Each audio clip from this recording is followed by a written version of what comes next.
First time kong subukan ang recipe na to sa chicken breast. Tara, magluluto tayo ng garlic buttered chicken stir fry. Napakasarap nito, lalo na sa mga nagmi-meal prep dyan. Tara, simulan na natin.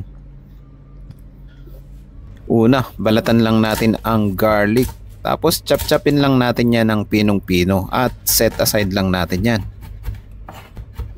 Sunod na rin nating hiwain ng spring onion. Hiwalay lang natin yung tangkay sa dahon. Tapos chop-chopin lang natin yan ng medyo pino at set aside lang natin yan. May chicken breast nga pala ako dito. Hiniwa ko lang siya ng bite size na kagaya nito. Saka natin imamarinate sa garlic powder, black pepper, Worcestershire sauce, depende sa banggit nyo kung ano yan, soy sauce, oyster sauce. Tapos lamas-lamasin lang natin yan gamit ang ating malinis na kamay. Marinate lang natin ng 15 to 30 minutes at set aside lang natin yan. Magpainit lang tayo ng kawali, saka natin lagyan ng konting mantika at tutustahin lang natin ang garlic. Gisa-gisahin lang natin yan hanggang sa maging golden brown. Tapos set aside lang natin yan.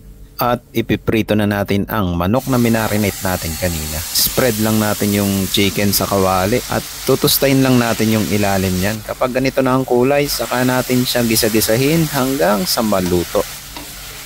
Kapag luto na, set aside lang natin yan. At igigisa lang natin ang spring onion. Lagyan din natin ng butter. Unsalted butter ang gamit ko dito. Gisa-gisahin lang natin hanggang sa lumabas yung aroma. Lagyan din natin ng soy sauce, oyster sauce, brown or white sugar. Saka natin halu-haluin hanggang sa mag-mix ng maayos at ilalagay na natin yung pinrito nating manok kanina. Saka natin halu-haluin hanggang sa kumapit yung sauce na ginawa natin. Lagyan din natin ng toasted garlic. Halos ready na to. Tignan nyo naman. Napakasarap na ito. Siyempre, plating tayo. Napakasarap ng recipe na to. Lalagyan mo lang siya ng toasted garlic at spring onion additional.